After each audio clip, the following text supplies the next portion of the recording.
Welcome to the garden makeover. It's been a while. I took a couple years off from gardening because life happened, but I'm getting back into it this year, and my first project is to convert the end of my yard into an in-ground garden with no barriers. This fence was initially put up for my three fur babies who loved nibbling on tomatoes and compost. Sadly, they have all passed away, and now staring at the fence just makes me super sad, so it's about time it comes down. The fence also blocks a lot of morning and late afternoon sunlight, and the space between the fence and the garden beds could be utilized better because when it comes to gardening in a city, every square footage counts. I thought this task would be the easiest, however, it turned out to be the most enduring. The fence is about 15 years old, and a lot of the screws and nails had rusted, making it very difficult to remove. It took me about 2 full days to deconstruct both the fence and the garden beds because I wanted to preserve as much of the wood as I could for later projects.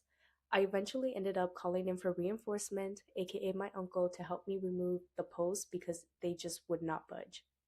Removing the beds also meant uprooting my garlic plants, which I was praying they did not die. Spoiler, a good portion of them did. After weeding, turning the soil, and adding a good layer of mushroom compost, I did have this beautiful garden space, and the struggles were worth it. This also gave me the opportunity to seal the fence.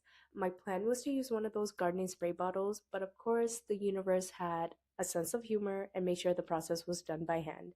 It turned out to be a bit therapeutic though, so it's all good. I try to do this every 2 to 3 years just so the fence doesn't turn gray too quickly. While I was on a run, I came across this beautiful piece of trellis which one of my neighbors had thrown out.